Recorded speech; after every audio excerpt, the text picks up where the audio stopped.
আমাদের ভ্রমণের দ্বিতীয় পর্বে সবাইকে স্বাগত। আজকে আমরা সকালে দারুণ একটা জিপ সাফারি করলাম কাজিরাঙা অভয়ারণ্যে। তারপর আমরা হোটেলে ফিরে ফ্রেশ হয়ে বেরিয়ে পড়লাম কাজিরাঙা তথা আসামকে বাই বাই করে। এবার আমাদের গন্তব্য আসামের পাশের রাজ্য অরুণাচল প্রদেশ। অরুণাচল প্রদেশ আসলে ভোরের আলোর পর্বতভূমি। এটাকে উদীয়মান সূর্যের ভূমিও বলে। সংস্কৃত শব্দ অরুণ অর্থাৎ ভোর বা সূর্যোদয় এবং অচল অর্থাৎ পাহাড় থেকে এই অরুণাচল প্রদেশ নামটা এসেছে। এই অরুণাচল প্রদেশের নাম কিন্তু আগে অরুণাচল প্রদেশ ছিল না। রাজ্যটার নাম আগে কি ছিল? 1972 সালের আগে এটা নর্থ ইস্ট ফ্রন্টিয়ার এজেন্সি অর্থাৎ NEFA নামে পরিচিত ছিল। 1972 সালেই এটা কেন্দ্রশাসিত অঞ্চল হিসাবে মর্যাদা পায় এবং পরবর্তী ক্ষেত্রে 1987 সালে এটা একটা পূর্ণাঙ্গ রাজ্যে পরিণত হয়। আমরা ভালুকপং হয়ে অরুণাচলে প্রবেশ করব। তোমরা অনেকেই জানো যে অরুণাচল প্রদেশে প্রবেশ করতে হলে ইনার লাইন পাসপোর্ট অর্থাৎ ILPর প্রয়োজন হয়। এই ILP অনলাইনেও করা যায়, অফলাইনেও করা যায়। আমরা গতকাল অনলাইনে ILP করে রেখেছিলাম, ফলে আমাদের আর বিশেষ একটা সময় নষ্ট হবে না। ভালুকপং যে চেকপোস্ট যেখান থেকে অরুণাচলের সূচনা হচ্ছে সেইখানে আমাদেরকে এই ILP দেখাতে হবে। আমাদের কাজিরাঙা ছেড়ে বেরোতেই অনেকটা দেরি হয়ে গেছিল, প্রায় 10:30-11টা বেজে গেছিল। ফলে আমরা কিন্তু ভালুকপংয়ের অনেকটা আগেই একটা জায়গায় দুপুর হয়ে যাওয়ায় খাওয়ার জন্য দাঁড়ালাম। কন্যাকাজ ফুড হাট, এটা খুব ছোট্ট, সুন্দর, ছিমছাম এবং পরিষ্কার পরিচ্ছন্ন খাবার। খুব খুব ভালো লাগলো আমাদের এখানে দুপুরের খাবার খেতে।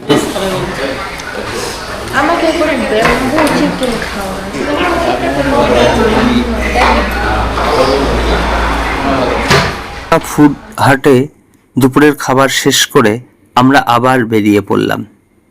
আমরা এবারে ভালুকপং চেকপোস্টে পৌঁছাবো এবং ওখানে আমাদের ILP দেখাতে হবে। তারপরেই আমরা কিন্তু অরুণাচলে প্রবেশের অনুমতি পাব। এই প্রসঙ্গে একটা খুব গুরুত্বপূর্ণ কথা বলে রাখি।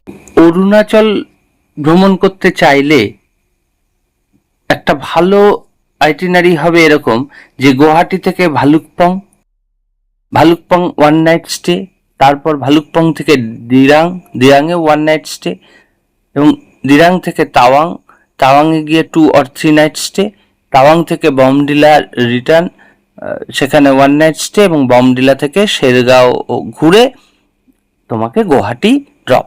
এইটা একটা ভালো ইটিনারি, যেখানে তোমার ভালুকপং যেতে গুয়াহাটি থেকে প্রায় 4.5 ঘন্টা লাগবে, বা ভালুকপং থেকে দিরাং যেতেও প্রায় 3.5 ঘন্টা লাগবে, বা দিরাং থেকে তাওয়াং যেতেও 3.5 থেকে 4 ঘন্টা লাগবে, এবং তাওয়াং থেকে বমডিলাও প্রায় 5 ঘন্টার কাছে লাগবে, আর সর্বশেষ বমডিলা থেকে গুয়াহাটি তোমার প্রায় 6 ঘন্টা 6.5 ঘন্টা লাগবে। এটা একটা আইডিয়াল আইটিনারি বলা যেতে পারে। কিন্তু আমরা কাজিরাঙা থেকে আসায় আমরা আর ভালুকপংয়ে নাইট স্টে না করে আজকে সরাসরি বমডিলা চলে যাব। বমডিলায় আজকে আমরা নাইট স্টে করব এবং পরের দিন বমডিলা থেকে আমরা তাওয়াং যাব এবং তাওয়াং থেকে আমরা দিরাং হয়ে গুয়াহাটি নামব। এখন আমাদের গন্তব্য ভালুকপং চেকপোস্ট থেকে 5 কিলোমিটার দূরে টিপিক অর্কিড গার্ডেনটা অরুণাচল প্রদেশের পশ্চিম কামেং জেলাতে অবস্থিত। ন্যাশনাল হাইওয়ে 13 ধরে যাওয়ার পথেই পড়ছে। অ্যাকচুয়ালি এই বমডিলা যাওয়ার পথে বা দিরাং বমডিলা যাওয়ার পথে এইটা একটা অত্যন্ত গুরুত্বপূর্ণ এবং দারুণ একটা স্টপ।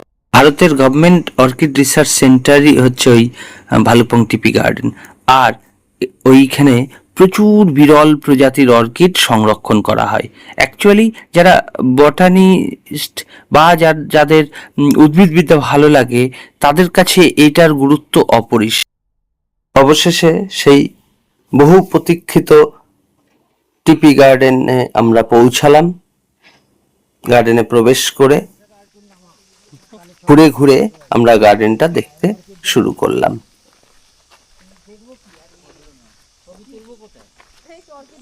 অর্কিড গার্ডেনে প্রায় 500 প্রজাতির অর্কিড ফুল রয়েছে। 50,000-এরও বেশি অর্কিড গাছের কালেকশন কিন্তু এখানে রয়েছে। আর সব থেকে বড় কথা, এখানে একটা বিরাট বড় গ্রিন হাউস রয়েছে, অর্কিড গবেষণা কেন্দ্র রয়েছে। আর তার থেকেও যেটা আমার সব থেকে বেশি ভালো লেগেছে সেটা হলো এর পাশ দিয়ে বয়ে চলেছে কামেং নদী। এক অপূর্ব দৃশ্য, যা সত্যিই ভোলার মতো না।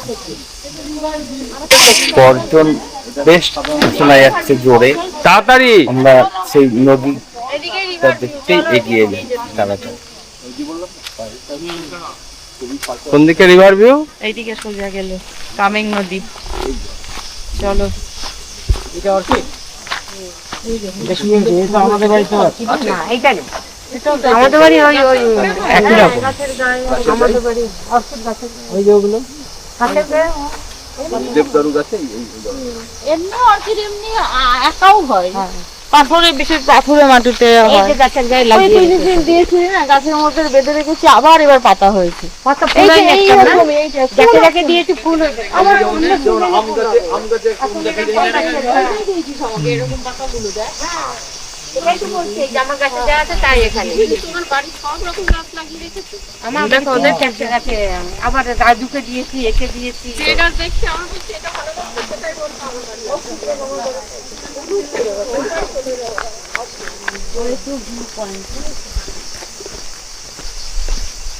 নদীর জলের আওয়াজ শোনা যাচ্ছে। নদী ওই তো কামেং নদী দেখা যাবে। চলো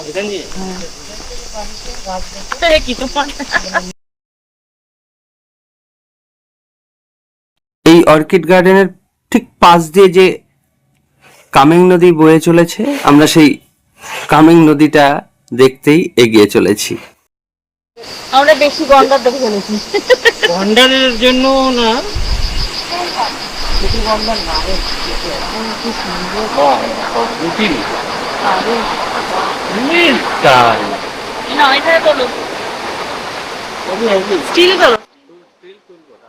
কামেং নদী, কি গর্জন, কি স্রোত, পাহাড়ি খরস্রোতা নদী, দারুণ একটা পরিবেশ সত্যি।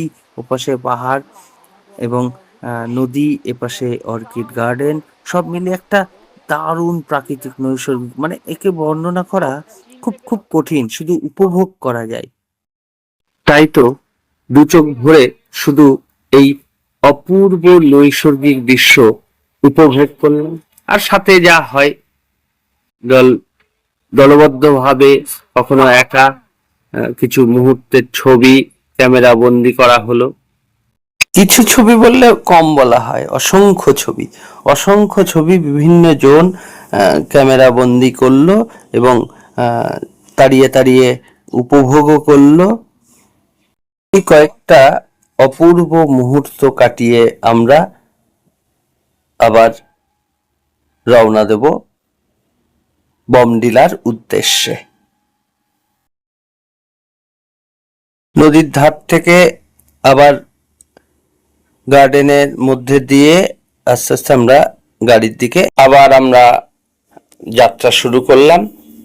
ইতিমধ্যে বিকাল হয়ে যাওয়ায় আমাদের বমডিলা এখনো অনেকটা রাস্তা, ফলে পথে আর অন্য কোনো জায়গায় আমরা দাঁড়ালাম না বিশেষ একটা, সোজাসুজি আমরা বমডিলা হোটেলে চলে এলাম। এই যে আমাদের বমডিলা হোটেল দেখা যাচ্ছে, আমরা এই बमडिला होटले रूम रेंट कितना है? संध्या समय रूम रेंट ढुकलाम। 5000 प्लस ही है सर। अच्छा अच्छा, और खाना भी बहुत अच्छा है, ब्रेकफास्ट कॉम्प्लीमेंटरी है। और सब रूम एक ही तरह है? हमारे दो कैटेगरी का रूम, दो कैटेगरी है। एग्जीक्यूटिव एंड डिलक्स रूम है। हाँ हाँ, एग्जीक्यूटिव रूम का रेंट क्या है? वो 5000 प्लस ही पड़ेगा, डिलक्स का 4000 प्लस पड़ेगा। 4000 प्लस डिलक्स। हम लोग जिस रूम में था वो एग्जीक्यूटिव कैटेगरी? Executive sir. अच्छा अच्छा, ठीक है, थैंक यू। आपका होटल का नाम क्या है? Seven guest house. Seven guest house. Thank you. হোটেলে ঢুকে লাগেজপত্র রেখে ফ্রেশ হয়ে নিলাম। আমাদের এই গাড়ি দুটো সুন্দর হোটেলের সামনে রয়েছে। কফি পকোড়া নিয়ে সবাই একটা রুমে এসে জমাটি আড্ডা শুরু হলো। কফি পকোড়ার পাশাপাশি বাড়ি থেকে আনা মুড়ি, চানাচুর, পেঁয়াজ দিয়ে মেখে একেবারে যেন মনে হচ্ছে বাড়িরই পরিবেশ। একদম না, না খেলে মুখ খেয়ে নে, তাহলে বোমডিলার এই শেওয়াং হোটেলের এই এক্সিকিউটিভ রুমগুলো অসাধারণ ডেকোরেশন, মানে সত্যি কাঠের এত দারুণ কাজ, এত বড় ডাবল বেডরুমের একটা এত বড় টিভিতে আমরা আইপিএল ম্যাচও দেখেছি। আর ঘরের আয়তন, বসার জায়গা, বেড, বাথরুম, ব্যালকনি এবং সারা ঘরটায় এত দারুণ কাজ। তার উপরে সিলিংয়ের যে লাইটগুলো অসাধারণ।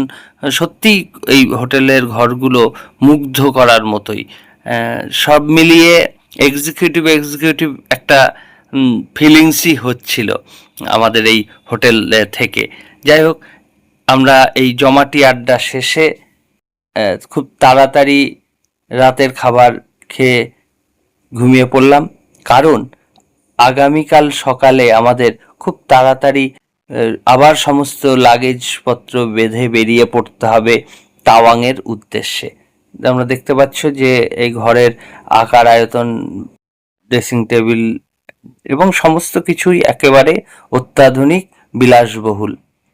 তো যেটা বলছিলাম যে আমরা আগামীকাল খুব সকালবেলায় বেরিয়ে পড়ব তাওয়াংয়ের, এবং পথে আমাদের সেলাপাস, সেলা টানেল, তারপরে জং ফলস ইত্যাদি ঘুরে আমাদের তাওয়াং যেতে যেতে সন্ধ্যা হয়ে যাবে। ওই জন্য আমরা আজকে দেরি না করে খেয়ে দিয়ে ঘুমিয়ে পড়ব।